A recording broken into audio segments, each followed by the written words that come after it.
একদিন নবী সাল্লাল্লাহু আলাইহি ওয়াসাল্লামের সামনে উমর রাদিয়াল্লাহু আনহু বসে আছেন। কে বসে আছেন? উমর রাদিয়াল্লাহু আনহু নাম তো জানেন, ইসলামের দ্বিতীয় খলিফা। নবীজিকে বলছেন যে তাওরাতে কিছু সুন্দর কথা আছে ইয়া রাসূলুল্লাহ। এই কথা বা এই স্টেটমেন্ট শোনার সাথে সাথে নবী সাল্লাল্লাহু আলাইহি ওয়াসাল্লামের চোখ মুখ রাগে লাল হয়ে গেল। হাদিসটা মিশকাতে আছে।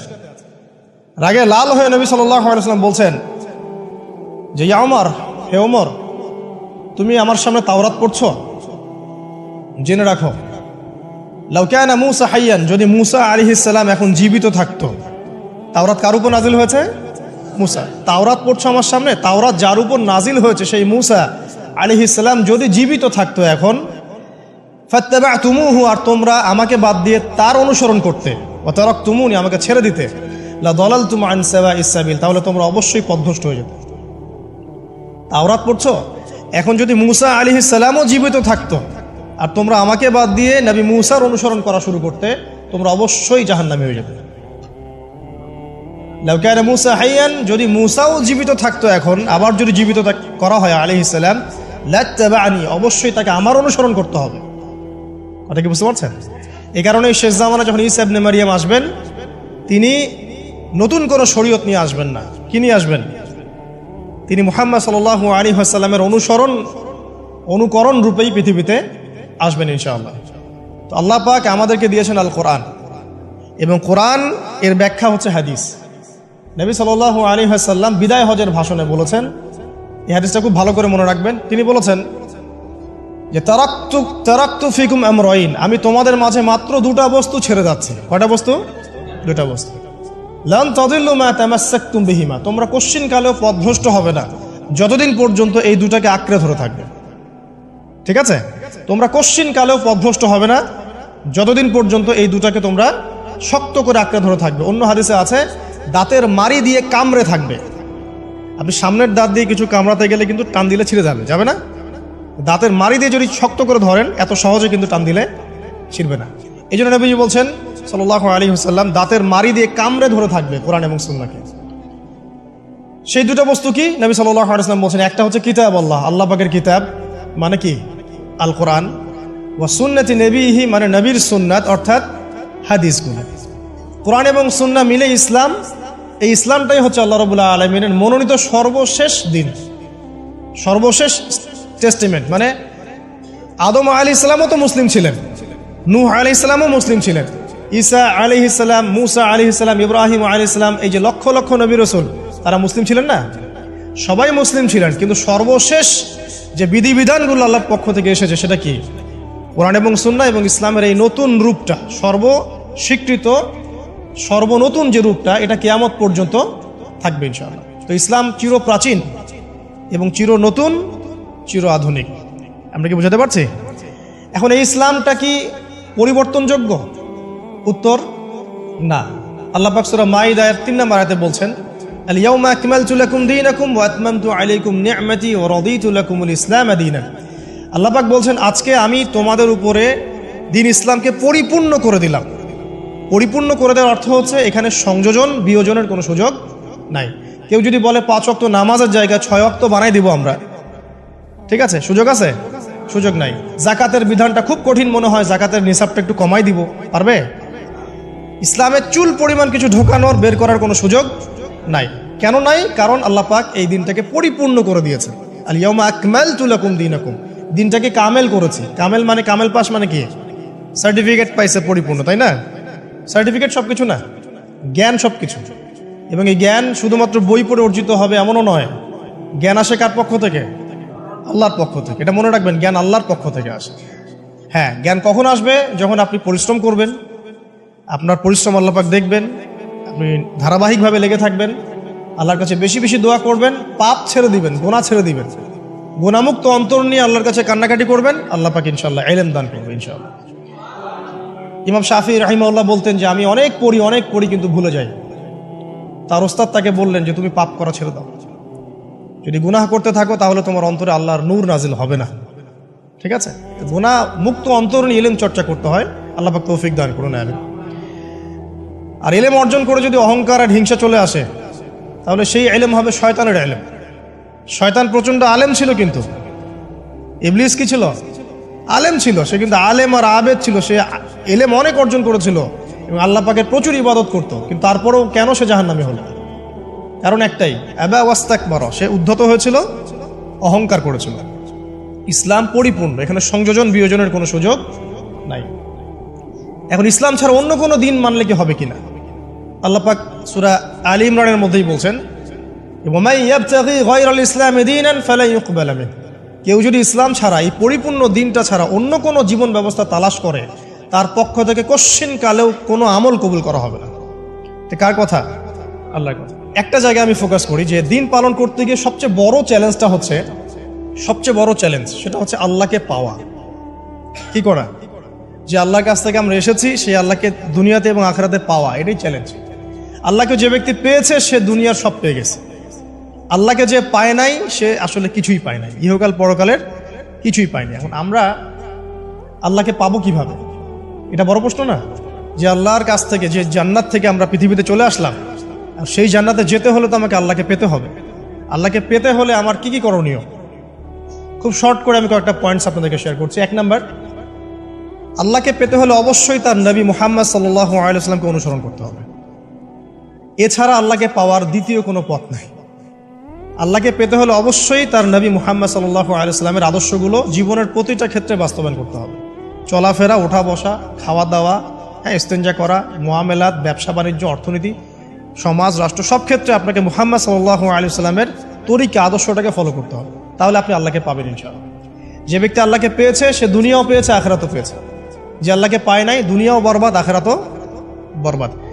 এক নাম্বার তাহলে কি কাজ? আল্লাহ পাকের সর্বশেষ নবী মুহাম্মদ সাল্লাল্লাহু আলাইহি ওয়াসাল্লামকে অনুসরণ করা, তার আদর্শ মেনে চলা, এক নাম্বার। দুই নাম্বার হচ্ছে 5 ওয়াক্ত নামাজ। আল্লাহকে পেতে হলে নামাজ লাগবে। নামাজ নাই, আল্লাহ নাই। ওয়াস্তাঈনু বিস-সাবরি ওয়াস-সালাত, তোমরা সবর এবং সালাতের মধ্য দিয়ে আল্লাহর সাহায্য প্রার্থনা করো। আমরা এই জন্য নামাজে বলি ইয়াকা না'বুদু ওয়া ইয়াকা নাস্তাঈন, আমরা শুধু আপনারই ইবাদত করি এবং আপনার কাছেই সাহায্য প্রার্থনা করি। আল্লাহকে পেতে হলে নামাজের কোনো বিকল্প নাই। যে ব্যক্তি নামাজ পড়ে না, আল্লাহর সাথে তার কোনো সম্পর্ক নেই, নো কানেকশন। আপনি যে কোনো কিছু চাচ্ছেন, সেজদায় পড়ে আল্লাহর সামনে আত্মসমর্পণ করেই চাইতে হবে। ওয়াসজুদ ওয়াক্তারিব, আল্লাহ পাক কি বলেছেন? সেজদা করো, নিকটবর্তী হও। তো ব্যাখ্যা অনেক করা যায়। নামাজ না পড়লে কিন্তু মানুষ কুফরিতে লিপ্ত হয়। যে ব্যক্তি মান তারাকা সালাতান মুতাআম্মিদান ফাকাদ কাফারা, যে ব্যক্তি সালাতকে অস্বীকার করে, ফরজ নামাজকে অস্বীকার করে, সে ব্যক্তি কিন্তু কুফরিতে চলে যায়। ঠিক আছে? তারপরে বাইনা রাজুলি ওয়া বাইনা শিরকি ওয়াল কুফরি তারকুস সালাহ, একজন মুমিন বান্দা এবং অমুসলিমদের মধ্যে পার্থক্যই নামাজ। নামাজের বিষয়ে অনেক কথা আমি আগেও বলেছি, আপনারা শুনেছেন, অন্য আলেমদের কাছেও শুনেছেন। এক বাক্যে নামাজ না পড়লে ইসলামের রশিটা কেটে যাবে। মুআয বিন জাবালকে নবী সাল্লাল্লাহু আলাইহি ওয়াসাল্লাম বলেছেন যে যদি মান তারাকা সালাতান মুতাআম্মিদান, কেউ যদি সালাতকে ইচ্ছা করে ছেড়ে দেয়, ফাকাদ বারিআত মিন জিম্মাতিল্লাহ, সে ব্যক্তি আল্লাহর জিম্মেদারি থেকে মুক্ত হয়ে যাবে। তার উপর আল্লাহর কোনো জিম্মাদারি নাই, আল্লাহর নিরাপত্তা, জিম্মাদারি থেকে সে মুক্ত। তো 5 ওয়াক্ত নামাজ আল্লাহ পাক আমাদের সবাইকে জামাতের সাথে পড়ার তৌফিক দান করুন। এর পাশাপাশি নফল নামাজ বাড়িয়ে দেওয়ার তৌফিক দান করুন, এবং স্পেশালি তাহাজ্জুদের নামাজ যদি পারেন, 2 রাকাত হলেও নিয়মিত তাহাজ্জুদের নামাজ পড়ার তৌফিক আল্লাহ পাক আমাদেরকে দান করুন। আর নামাজের বাহ্যিকতা নিয়ে এত বেশি ঝগড়ায় যাবেন না। এখন আমরা যত ঝগড়া নামাজের বাহ্যিকতা নিয়ে, হাত বাঁধা, রফুল ইয়াদাইন, আমিন আর পায়ে পা, এগুলো নিয়ে ঝগড়া শেষ আছে? নাই। ইসলামের বিরোধী শক্তিরা হাত ভেঙে ফেলার পায়তারা করে ফেলেছে অলরেডি। হাতই না থাকলে আপনি বাঁধবেন কোথায়? মনে করেন আপনার হাতই নাই, বাঁধবেন কি উপরে না নিচে? এই হাত তো ভেঙে ফেলার পায়তারা করা হয়েছে। এখন আপনি পড়ে আছেন বাঁধার কোন জায়গায় বাঁধবেন সেটা নিয়ে, অথচ পুরো বৈশ্বিক চক্রান্ত মুসলিমদের বিরুদ্ধে হাতটাই ভেঙে ফেলে দিবি, তুই বাঁধবি কোথায় হাত? তারপর দেখব। এটা আমরা বুঝতে পারি না। এটা বোঝার জন্য যে জ্ঞান, ইলম, নূর দরকার তা তো নাই আমাদের মধ্যে। এই জন্য আপোষের ঝগড়া নিয়ে পড়ে আছে। যে ছোটোখাটো যে ইখতিলাফি মাসআলাগুলো চলে আসছে দীর্ঘদিন থেকে, এগুলোর কোনো সমাধানে আসতে পারবে না কিন্তু কেউ। পক্ষে বিপক্ষে কথা চলতেই থাকবে কিয়ামত পর্যন্ত, ওইগুলো নিয়ে আমরা ব্যস্ত আছি। তো আমি রিকোয়েস্ট করবো নামাজের আধ্যাত্মিকত্বের দিকে ফোকাস করেন। নামাজের আধ্যাত্মিকত্ব কি? আপনি আল্লাহর সামনে দাঁড়িয়েছেন, দুনিয়ার সাথে এখন আপনার কোনো সম্পর্ক নেই, আপনি এবং আল্লাহ, মাঝখানে কিছু নাই। নামাজে যা পড়ছেন, সূরা ফাতিহা, অন্যান্য সূরা, রুকুত, তাসবিহ, সিজদা, তাশাহুদ, দরুদ, অর্থ বোঝার চেষ্টা করেন এবং অর্থের দিকে ফোকাস করেন, আল্লাহকে পাবেন ইনশাআল্লাহ। সিজদায়, রুকুতে যখন যাচ্ছেন, আপনি চিন্তা করেন যে আপনি মহাবিশ্বের মহা শক্তিধর আল্লাহ রাব্বুল আলামিনের সামনে মাথা নত করেছেন। আপনি চিন্তা করেন যে আল্লাহ আপনাকে দেখছেন। এখন যখনই মানুষ নামাজে দাঁড়ায় আল্লাহ পাক তার দিকে দৃষ্টি নিবদ্ধ করে, এবং যখন মানুষ এদিক ওদিক তাকানো শুরু করে নামাজে আল্লাহ পাক মুখ ঘুরিয়ে নেন। হ্যাঁ, নামাজে ওই যে আমরা যে ডিজিটাল নামাজ পড়ি না, এখন ডিজিটাল মানে 4 রাকাত নামাজ 4 মিনিটে শেষ। এক রুকু করলে সেজদা পাওয়া যায় না, সেজদার তাসবিহ পড়লে আবার এদিকে দেখা যায় যে দ্বিতীয় সেজদায় চলে গেছে অলরেডি ওঠার আগে। অনেক ক্ষেত্রে ইমাম সাহেবরাও খুব দ্রুত নামাজ পড়ান, অনেক দ্রুত পড়ান। এত দ্রুত নামাজ পড়াবেন কেন? নামাজ জামাতে পড়লে সংক্ষিপ্ত করতে বলা হয়েছে, কিন্তু এত দ্রুত তো পড়তে বলা হয়নি। এখনও দেখবেন মক্কা মদিনায় গিয়ে নামাজ দেখবেন, মাশা আল্লাহ, নামাজটা তাদের মাশা আল্লাহ এটার প্রশংসা না করলে হকা দেওয়া হবে। নামাজটা অসাধারণ, ধীর স্থিরভাবে ফজরের নামাজ 20 মিনিট 15 মিনিট 20 মিনিট পড়াচ্ছে নামাজ, রিল্যাক্স। নামাজে দাঁড়ালে চমৎকার তেলাওয়াত হচ্ছে, আপনি ভুলে যাচ্ছেন নিজেকে। তেলাওয়াত হবে চমৎকার, এবং সবচেয়ে ভালো যিনি তেলাওয়াত করতে পারেন তাকে নামাজে দিতে হবে। রিল্যাক্সে নামাজ পড়বে। ক্ষেত্র বিশেষে আপনি শর্ট করতে পারেন, কিন্তু সবসময় কেন আমরা 4 রাকাত নামাজ 3 মিনিটে শেষ করে দিব? আবার নামাজের পর দোয়াটা হবে লম্বা, অথচ নামাজটাই ছিল দোয়া, নামাজটাই কিন্তু দোয়া। এখন সেজদায় আমরা যদি কান্নাকাটি করতে না শিখি, আল্লাহর সামনে আমি মাথা নত করেছি, এখানে নিজের মনের যত আবেগ আকুতি দোয়া এগুলো আল্লাহর সামনে ঢেলে না দিতে পারি, এই দোয়া কালাম না শিখি, তাহলে তো নামাজের আধ্যাত্মিকতা অর্জন হলো না। সাহাবীরা কেমন করে নামাজ পড়তেন যে নামাজ পড়ার পরেও তাদের গা থেকে তীর বের করা যায়? কিভাবে তারা নামাজ পড়তেন? তাহলে নবী সাল্লাল্লাহু আলাইহি ওয়াসাল্লাম কিভাবে নামাজ পড়তেন যে নামাজ পড়ার ফলে তার পা মোবারক ফুলে যাইত? 1 রাকাতে তিনি 4 পারা কোরআন তেলাওয়াত করতে পারলেন কিভাবে? তো তাদের নামাজ আর আমাদের নামাজ, আল্লাহ রাব্বুল আলামিন তার রাসূলের মাধ্যমে একটা হাদিসে জানিয়েছেন যে এমনও অনেক নামাজি আছে, নাউযুবিল্লাহ, আল্লাহ পাক আমাদেরকে তাদের অন্তর্ভুক্ত না করুন, যে নামাজ পড়ার পরে আল্লাহ রাব্বুল আলামিন এই নামাজটাকে ওই নামাজের মুখের উপর নিক্ষেপ করে দেয়, তোমার নামাজের আমার কোনো দরকার নেই। আল্লাহ পাক আমাদেরকে হেফাজত করুন। ধীর স্থিরভাবে পড়েন, রিল্যাক্সে, তারা হওয়ার কিচ্ছু নাই। ওমা খালাকতুল জিন্না ওয়াল ইনসা ইল্লা লিয়াবুদুন, শুধুমাত্র আল্লাহর ইবাদত করার জন্যই তো পৃথিবীতে এসেছি। হোক না দোকানটা 5টা মিনিট পরে খুললে কি হবে? হ্যাঁ, জমিতে যান, জমিতে আধা ঘন্টা পরে গেলে কি হবে?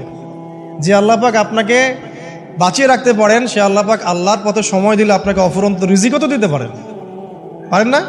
আপনি আল্লাহর হয়ে যান, বাকি সব আল্লাহ আপনার দায়িত্ব নিয়ে নেবেন ইনশাআল্লাহ। আপনি নিজে আল্লাহর হয়ে যান, আপনার সব কিছু দায়িত্ব কে নিয়ে নেবে? আল্লাহ নিয়ে নেবে।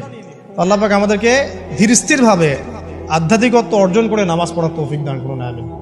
তো দেখুন, আল্লাহকে পাওয়ার সবচেয়ে সেরা মাধ্যম কি? নামাজ। তার আগে বলেছি নবী সাল্লাল্লাহু আলাইহি ওয়াসাল্লামের অনুসরণ।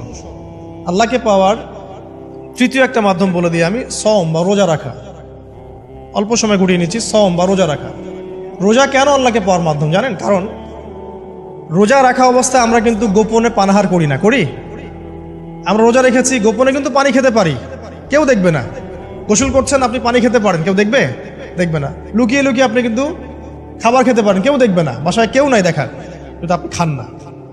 আপনি সবর করেন, সহ্য করেন, একদম সূর্যাস্তের সময় গিয়ে আপনি ইফতার করেন। এই যে কাজটা আপনি কেন করেন? কারণ আপনি ফিল করেন যে আল্লাহ আপনাকে দেখছেন।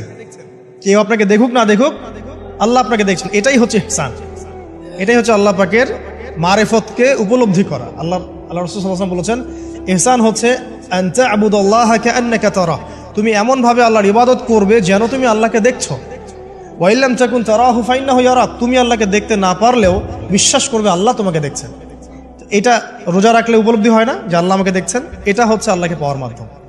এই জন্য রমাজানের রোজা অবশ্যই রাখবো ইনশাআল্লাহ। পাশাপাশি এই যে সোমবার, বৃহস্পতিবার বা এই যে মাসের 3 দিন আইয়ামে বীজের সওম আছে, 13, 14, 15, আরাফার সওম, আশুরার সওম বা নফল সওম, এগুলো রাখার অভ্যাস করলে আল্লাহকে পাওয়া যাবে ইনশাআল্লাহ। আল্লাহ পাক আমাদেরকে বেশি বেশি সওম রাখার তৌফিক দান করুন।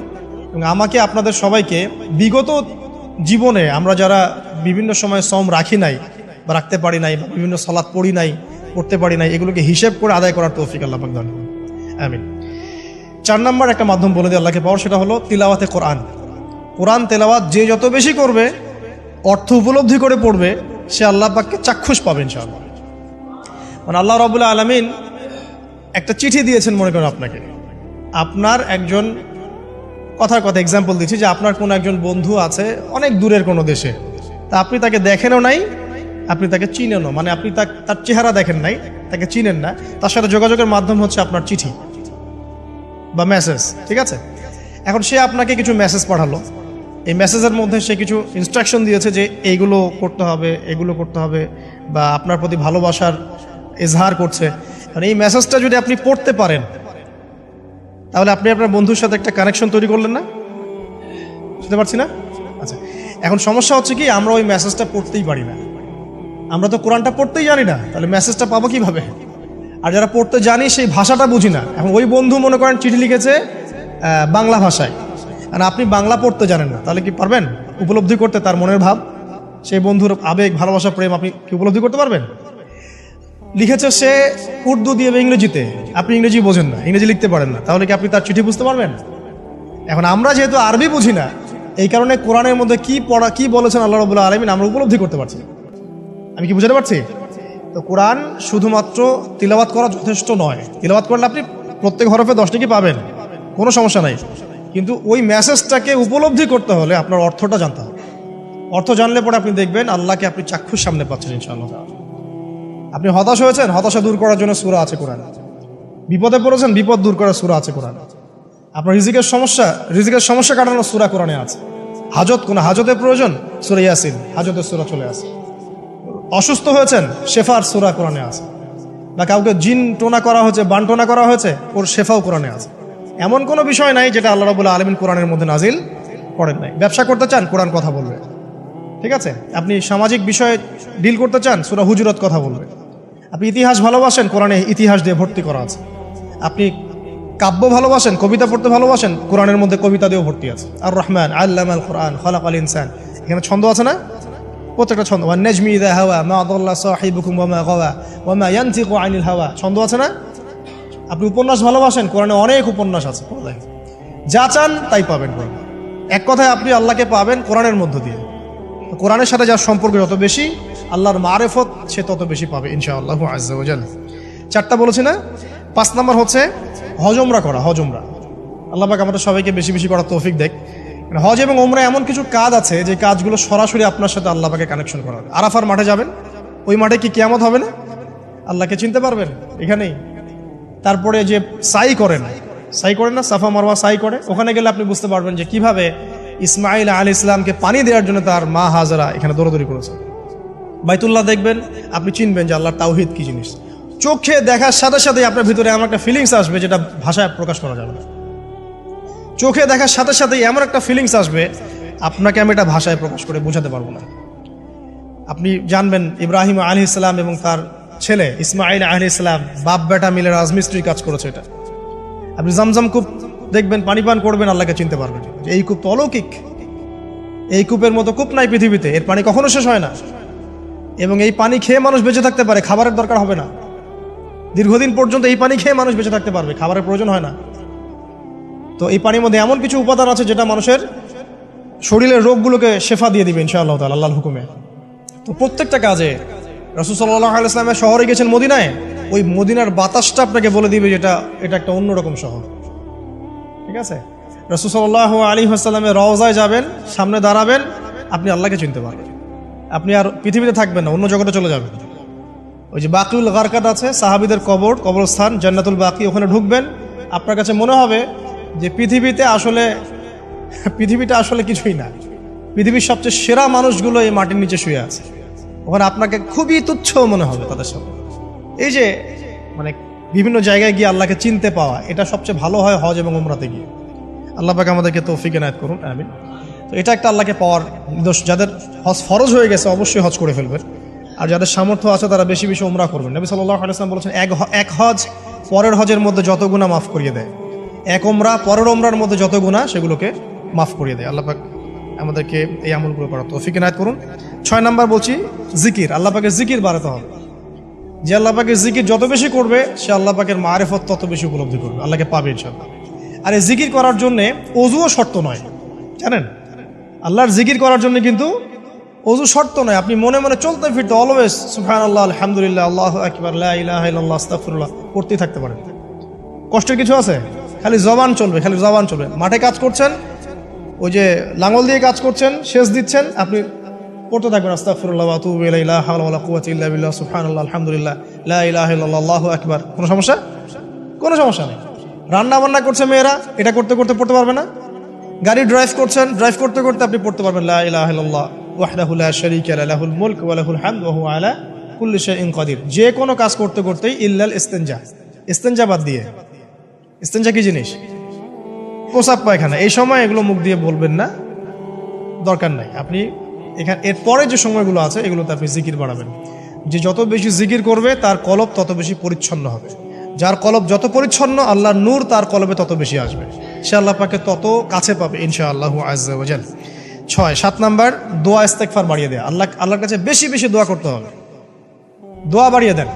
দোয়ার জন্য হুজুর ডাকতে হবে না, দোয়ার জন্য আমাকে ডেকে বাসায় খাওয়ানোরও দরকার নেই। আপনার দোয়ার জন্য আপনি যথেষ্ট।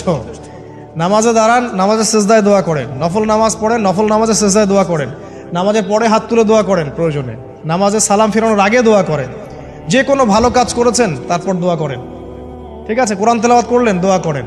তাহাজ্জুদের ওয়াক্তে দোয়া করেন। বৃষ্টি পড়ছে তখন দোয়া করেন, ঠিক আছে? মানে দোয়া কবুলের মোমেন্ট, সময়গুলো, আজান হয়েছে, আজান ইকামতের মাঝখানে দোয়া করেন। এই যে এখন খুতবা হচ্ছে, এই সময় দোয়া করেন, দোয়া কবুল হবে। দিনী মসজিদে বসেছেন, দোয়া করেন। দোয়া করতে থাকেন মনে মনে। যত বেশি আপনি দোয়া করতে পারবেন আল্লাহর কাছে, ইনশাআল্লাহ আল্লাহকে আপনি তত কাছে পাবেন ইনশাআল্লাহ। এটা আল্লাহকে পাওয়ার অন্যতম মাধ্যম। এবং ইস্তেগফার, ইস্তেগফার মানে কি? তওবা করা। আস্তাগফিরুল্লাহাল্লাযী লা ইলাহা ইল্লা হুয়াল হাইয়ুল কাইয়ুম ওয়া আতুবু ইলাইহি। এটা বেশি বেশি পড়বেন। দিনে কমপক্ষে 70 বার বা 100 বার পড়ার চেষ্টা করবেন। আল্লাহ পাক তৌফিক দান করুন। কয়টা বলেছি ভাই? 7টা।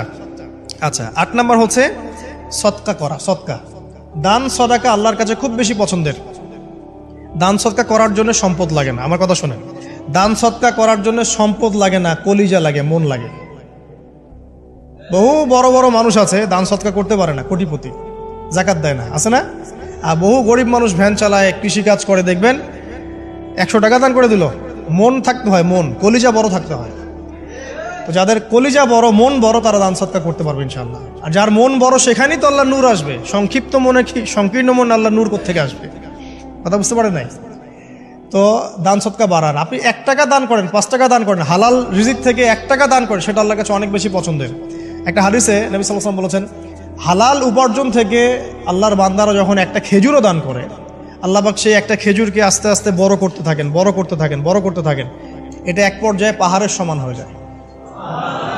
এবং কিয়ামতের মাঠে মানুষ তার দান এবং সাদাকার যে ছায়া, এই ছায়ার নিচে অবস্থান করবে।